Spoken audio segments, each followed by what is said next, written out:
మీరు చెప్పండి, ప్రత్యేక హోదా నినాదానికి ఇంకా ఆంధ్రప్రదేశ్లో వాల్యూ ఉందా? ప్రజలు నిజంగా కోరుకుంటున్నారా? కోరుకుంటే ప్రధాన రాజకీయ పార్టీలు 3 ఎందుకు మాట్లాడట్లేదు? వాళ్ళు మాట్లాడట్లేదు అని అంటే బీజేపీకి భయపడి మాట్లాడట్లేదా? లేదు, వాళ్ళకి ప్రజల్లో నినాదం లేదు కాబట్టి వాళ్ళు మాట్లాడటం మానేశారు, అడుగు పొడుగు ఉన్నాయి లాక్కోవటం కోసం బీజేపీ కాంగ్రెస్ కష్టపడుతున్నాయని చెప్పి అనుకోవాలా? ఏంటి మీ ఆలోచన ఏంటి? ఒకటే చెప్తున్నానండి, నిజంగా రాజకీయం జరుగుతుంది ఆంధ్రప్రదేశ్లో. ముఖ్యమైన రాజకీయ పక్షాలు మాత్రం దీన్ని వాడుకోవడానికి చూస్తున్నాయి, అవసరమైనప్పుడు బయట తీసుకురావడం చూస్తున్నాయి. ఇది చాలా బాధాకరంగా ఉంది నాకు. నిజంగా మీరు కూడా మీ గుండెలు, మీ రజనీ గారు మీకు కూడా తెలుసు, వాళ్ళు బాధపడుతున్నాం. కానీ నేను ఒకటి చెప్తున్నాను, ఆ రోజు జరిగిన గుండె గాయం ఏదైతే ఉందో ఇంతవరకు మానలేదండి ప్రతి ఒక్క లిస్టులోనూ. నిన్న కాక మొన్న కాంగ్రెస్ వాళ్ళు కూడా వచ్చారు. 26 జిల్లాల్లో ధర్నాలు, దీక్షలు నిర్వహించాం 26 జిల్లాల్లో. అలాగే ఇచ్చేపురం నుంచి హిందూపురం ఇచ్చారు. ఒక్కసారి మీరు విజువల్ మీరు వేశారు కదా ఆ రోజు, విజయనగరంలో కిలోమీటర్ల పాటు విద్యార్థులు బయటకు వచ్చారు. ప్రధాన 3 పార్టీలు అధికార ప్రతిపక్ష పార్టీలు ఎందుకు వదిలేసినాయి చెప్తానండి. కేంద్రంలో ఇక్కడందరూ టైగర్స్, లయన్స్ ఇంకా చాలా ఉన్నాయి. ఢిల్లీకి వెళ్ళిన తర్వాత ఎందుకనో మన ఢిల్లీ పాఠశాలను చూస్తే అందరికీ వణుకు వస్తుంది. దీనికి అర్జెంటుగా నేను డాక్టర్ని, సైంటిస్టుని కనుక్కుని డెఫినెట్గా అల్లూరు సీతారామన్ వ్యాక్సిను, కొమరం భీం వ్యాక్సిను, అలా కన్నిగంటి హనుమంత్ వ్యాక్సిను, ఉయ్యాలవాడ నరసింహారెడ్డి వ్యాక్సిన్ కొనుక్కుంటే వీళ్ళకి ఢిల్లీలోకి వెళ్ళి డైరెక్ట్గా నిలదీయగలుగుతారని భావిస్తున్నాను. ఖచ్చితంగా మా లోపమే. 8 రాష్ట్రాలు ముఖ్యమంత్రిగా చేసిన జాతి మాది. 8 రాష్ట్రాలు ముఖ్యమంత్రిగా చేసిన జాతి, 4 దేశాలకు అధ్యక్షులుగా చేసిన దాక్షి, శ్రీలంకని, మారిషస్ని, చంపాని పాలించిన జాతి వాళ్ళ ఢిల్లీ నడిబజార్లో ఇక్కడ ఆత్మగౌరవాన్ని ఈ ముఖ్యమైన పార్టీలు తాకట్టు పెట్టినట్టు భావిస్తూ ఉంటే ఏం చేయమంటారండి? తమ అది కేసుల గురించి ఒకళ్ళో లేదా కేసులు వస్తాయని ఒకళ్ళో. కానీ పవర్ స్టార్ కళ్యాణ్ బాబు గారు సత్య పవర్ స్టార్ ఈజ్ 1,00,000 మందికి ₹1 లేకుండా కూర్చోబెట్టగల కెపాసిటీ ఉన్న ఆయన నిలబడి పోరాడాల్సిందే కదా. ఆయనే కదా ఉత్తరాది అహంకారం నశించాలి, లడేంగే లడేంగే లడేంగే అన్నారు, పాచిపోయిన లడ్డూలు అన్నారు, కారం రాసుకుంటే ఒంటికని చెప్పారు. ఆయనకి ఏదో ప్రజలకు చేయాలనే ఒక సదుద్దేశం ఉందని నేను ఇప్పటికి భావిస్తున్నాను. ఎందుకని వీళ్ళందరూ ఢిల్లీకి వెళ్ళి సైలెంట్ వెళ్ళిపోతున్నారు? కాంగ్రెస్ పార్టీ మేము అంటే చెప్పాను, కాంగ్రెస్ పార్టీ నమ్మి మోసపోయాం, కానీ ఆ రోజు శిక్షించాం. ఈరోజు రాహుల్ గాంధీ గారు నేను చెప్తున్నాను, ఈ దేశ చరిత్రలో ఎక్కడన్నా సరే ముఖ్యమైన రాజకీయ పార్టీ తాము అధికారంలోకి వస్తే పెట్టబోయే మొట్టమొదటి సంతకం ఇదని రాష్ట్రంలో రాజశేఖర్ గారు చెప్పారు, ఇంకోటి చెప్పారు. దేశ చరిత్రలో ఒక జాతీయ పార్టీ చెప్పిందంటే కాంగ్రెస్ పార్టీ చెప్పింది. రాహుల్ గాంధీ గారు ఆ రోజు మీరు క్లారిటీ చెప్పండి. నేను కాదండి, కాదు ఖచ్చితంగా చెప్తున్నా. నేను ఇందాక చెప్పాను, కాంగ్రెస్ పార్టీని నమ్మి మోసపోయాం, ఉత్తర భారతీయ జనతా పార్టీ నమ్మించి మోసం చేస్తాను. ఇవాళ ఒకటే చెప్తున్నా, ఇవాళ నీతి నిజాయితీ నిబద్ధత ఉన్న వ్యక్తిలో ఆంధ్రప్రదేశ్లో ఖచ్చితంగా చెప్తున్నాను, ఏ పార్టీ అన్నా ఎవరన్నా వాళ్ళకే ఓటేయండి అని చెప్తున్నా. ఈ పార్టీలు ఇవన్నీ కాదండి. ఏం చేస్తాం?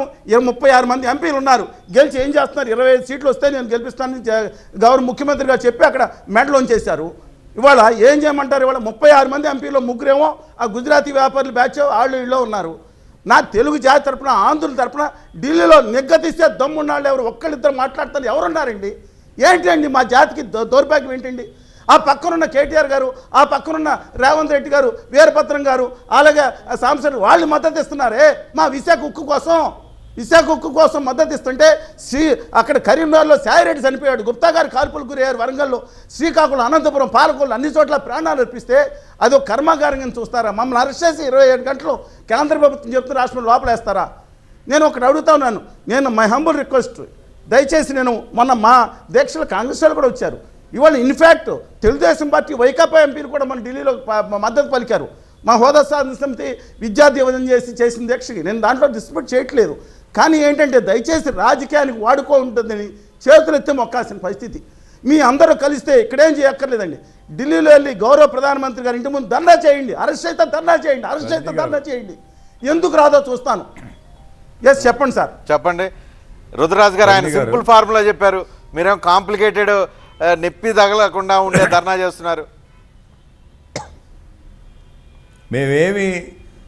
మేము we are consistently for that cause. Congress పార్టీగా ఆయనకు కూడా తెలుసు అన్ని విధాలుగా కాంగ్రెస్ పార్టీ డెమోక్రటిక్ సెటప్లో, పార్లమెంటరీ డెమోక్రటిక్ సెటప్లో ఏమేం చేయాలో అన్నీ చేస్తూ ఉన్నాము. నేను పిసిసి ప్రెసిడెంట్గా ఉన్నప్పుడు కూడా ఆయనకు కూడా తెలుసు. ఉక్కు ఫ్యాక్టరీ గురించి కడపలో ర్యాలీ చేశాను, తర్వాత మన అనేకమైనటువంటి జిల్లాలో ఏ జిల్లా ఇష్యూ ఉంటే ఆ జిల్లాలో చేసాము. సో అన్ని విధాలు చేస్తూనే ఉన్నాం, అందరూ చేస్తున్నారు రకరకాల ఫోరమ్స్ లో. అంటే మీరు కాంగ్రెస్ పార్టీ జాతీయ పార్టీ రెండు చేయొచ్చు.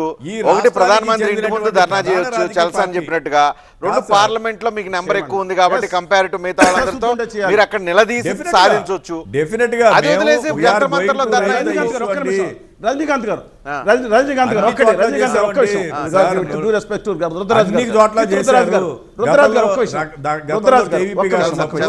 గతంలో ఓకే ఒక్క విషయం రుద్రరాజు గారు, నేను ఒక్క విషయం మాట్లాడతాను. రుద్రరాజు గారు ఒక్క నిమిషం. మొత్తం ఏంటంటే ఇవాళ ఎలాగో మనం ఏ డిస్కషన్ కన్నా ఒక అర్థం ఉండాలండి. నేను ఒకటే కోరుతున్నాను, ఇవాళ మనకి పార్లమెంట్లో ద్రౌపది ముర్ము గారికి అప్పుడు ఇది లేదు కదా, ఇక్కడ రాజకీయ పార్టీలను అడగకుండా మద్దతు ఇచ్చారు. ఇవాళ నేనేం చెప్తున్నానంటే మేము అందరికీ రిక్వెస్ట్ చేస్తున్నాం, లెటర్స్ 36 మంది ఎంపీలు రాస్తాం, మీ అధ్యక్షులు కూడా రాసాం ఆల్రెడీ, షర్మిల గారు కూడా లెటర్ వెళ్ళింది. కానీ ఒకటే చెప్తున్నాను, అందరూ కలిసి పార్లమెంట్లో ఇప్పుడు ఉన్నాయి కదా ఈ ఓటాన్ అకౌంట్లో ఫైనాన్స్ బిల్, మీరు దాన్ని అబ్స్ట్రక్షన్ చేయండి, అందరూ కలిసి మీరు ముందుకు రండి. ఇది రాష్ట్ర వ్యాప్తంగా దేశవ్యాప్తంగా తెలుస్తుంది. మీరు ఉన్నారు అవతల పార్టీలు రాకపోతే వాళ్ళు ద్రోహులు అన్నా నేను, వాళ్ళు ద్రోహులు. అది వైకాపా రాకపోయినా తెలుగుదేశం రాకపోయినా జనసేనకి అయితే సభ్యులు లేరు, మిగతా వాళ్ళు ఆయన మొబిలైజ్ చేస్తారు, ఇతర పార్టీల నుంచి కూడా మొబిలైజ్ చేస్తున్నారు. వాళ్ళు రాకపోతే కళ్యాణ్ గారు అక్కడికి వచ్చి నిలబడిపోతే ముగ్గురు కలిసే ఉన్నారు కదండి ఆంధ్రప్రదేశ్ లో. రజనీ గారు ముగ్గురు కలిసే ఉన్నారు. భారతీయ జనతా పార్టీ ఆంధ్రప్రదేశ్లో అంటే బాబు జగన్ పవన్ అంటున్నారు. చంద్రబాబు నాయుడు గారు ఆల్రెడీ కలిసి ఉన్నాడు, పవన్ కళ్యాణ్ వాళ్ళతో ఉన్నాడు, జగన్మోహన్ రెడ్డి అలాగా ఆయనకున్నటువంటి ఇష్యూస్ మీద భయపడి వాళ్ళతో కలిసి ఉన్నాడు. కాంగ్రెస్ పార్టీ ఒకటే కదా ప్రజాక్షేత్రంలో ఇష్యూ గురించి మాట్లాడింది.